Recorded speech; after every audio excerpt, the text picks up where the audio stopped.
My name is Marija, and I am in 5th grade. Behind me is a boardwalk, and me, Joe, and my brothers have been working on it for a long time. The boardwalk is for people who don't want to get their feet dirty and to be able to look at nature. My favorite thing about being outside is learning about nature. In the land lab, you can see frogs, toads, insects, and nature. Part of our work with schools is to improve their land labs so that it's easy for the teachers and kids to access whatever nature they have at their schools. And this is a great example right here. It's a boardwalk that goes through a little wetland at Morrison Elementary. So in March, we came out here, with drills and hammers and nails, and with the intent of, really finishing the boardwalk. And we started off doing that, but the toads were singing their heads off. And so it was really fun to watch the kids help for a little bit, and then they would go, try to sneak up on toads, and I'd look up from hammering, and they would have 4 toads, 2 in each hand, and it was awesome to see that the kids got to experience that. The creation of this boardwalk will help a lot of other kids, have easy access to those sort of wonders of nature. Getting to know Marija and her family it's been amazing. I frequently ask Marija and Sean and JD, what they want to do when they grow up, and I learned that JD he's interested in being a veterinarian, and Sean's interested in working for Rural Action someday. When I hear kids say that, and it does happen fairly often, it's an indicator to me that Rural Action is set up for longevity, that we're going to have the next generation of people really engaged in our organization.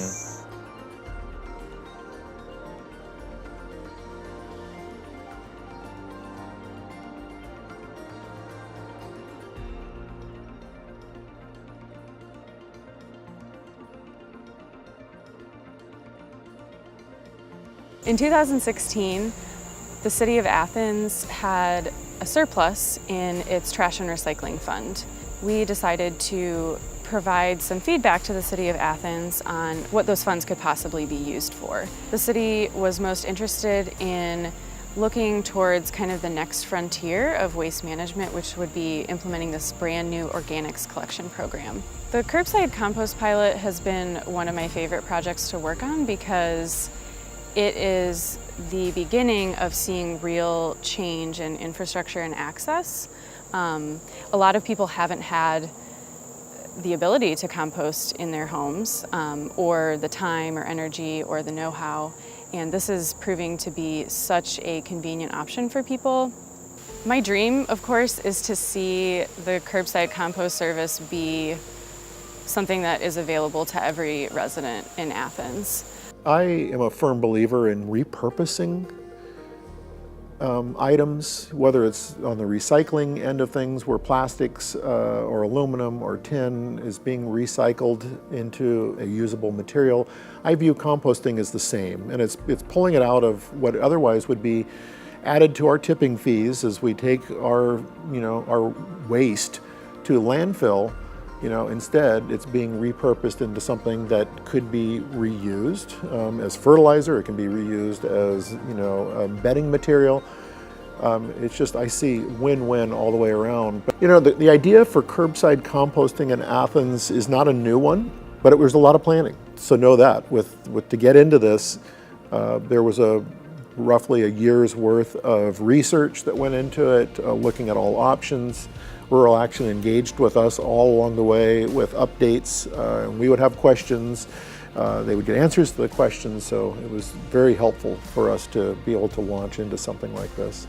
It gets us one step closer to fulfilling our commitment with the Sustainability Commission's plan that went into effect in 2017, and that is by 2020 to reduce our compostable materials, divert them from the landfill and have them going to where it does become a reusable asset as opposed to waste. So it's exciting.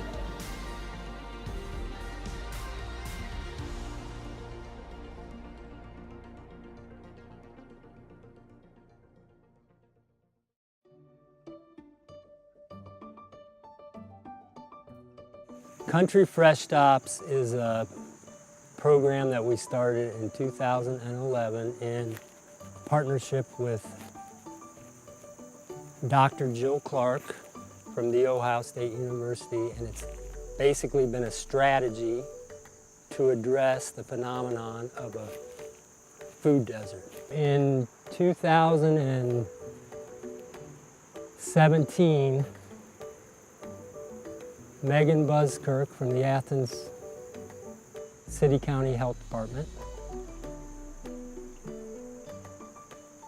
reached out to us here at Rural Action. She was familiar with the Country Fresh Stops project, and she had been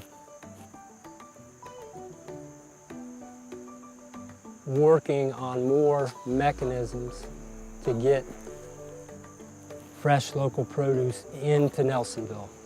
Together with Ben Holter at Shriver's in Nelsonville, Rural Action is exploring ways to really expand it, to get it to reach more people. One key way that Ben has always been interested in expanding it is right now he is delivering prescriptions to rural people that don't have access to fresh produce. We just looked at it logistically, and it was very easy for us to add produce onto prescription deliveries that we're already doing.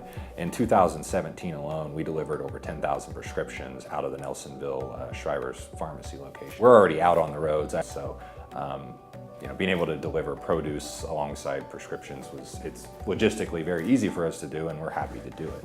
Well, I've always been of the mindset that food is medicine. So the idea of offering fresh local produce, healthy fruits and vegetables to my customers seemed kind of like a no-brainer, kind of a gateway drug to health per se.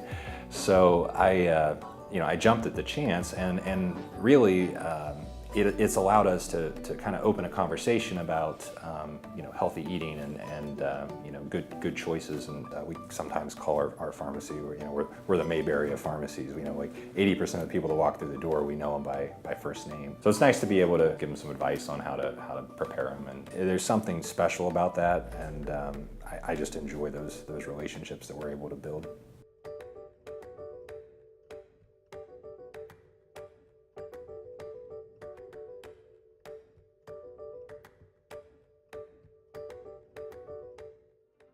We've been members for a while just by mail, so actually having boots on the ground here, I decided to get involved and went to one of their meetings and found out about their mine effects on the streams and their stream restoration.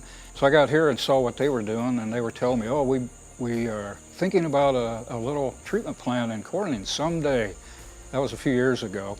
So every year I'd come to town and touch base with Michelle, and she would update how it's going, and then bingo, all of a sudden in 2017, here right before the end of the year, some concrete pads go up, and it looks, like something was going on. Of course, it was level to the ground. The layman going by wouldn't see it, but then when the tanks went up late spring and then later the settling tank. It's really exciting to be all of a sudden planted here in this little town and know that all that's been going on, and now be a part of it. Rural Action and Ohio University have worked on water quality issues for a really long time. We work with the Voinovich School, we work with different departments, the biology department, the engineering department, now the art department, and many others. But particularly around these big discharges at Truetown and at Corning, historically there has been kind of a work group of partners that has, over the years, met periodically, tried to figure out solutions to these big discharges. And a lot of our partners have been part of that. Dr. Guy Riefler has been working on this project for many years, and none of us ever started this project looking to make paint. That just kind of came. The overall goal of this project has always been to clean water in Sunday Creek. How do we clean water? So then that led us to this, process of one question after another. Well, there's too much iron. What do we do with the iron? And how was iron oxide used in other processing and that? And that's how we got to paint. What we're doing now is we're taking that iron, and instead of it being a waste product, instead of us trying to find something to do with it, either landfilling it or taking it off-site, burying it somewhere, we're looking at that as a commodity. So taking the iron oxide from waste product to commodity has really changed the game. We're able to really capitalize on that. The more iron in the water, the more iron oxide pigment that we can produce. By creating a product that can be sold on the market, we can actually support the water quality remediation, we can support the treatment by the sale of the product. And that is an incredible opportunity. We have engineering, we have art, we have the community and the water quality piece that Rural Action brings. And each of us on the project team brings something that no one else can. And by working together, we can really leverage a lot of resources and a lot of expertise to make this project work. I really love this project because I think it epitomizes Rural Action's triple bottom line philosophy. Profit, people, planet. All three of those things on equal footing.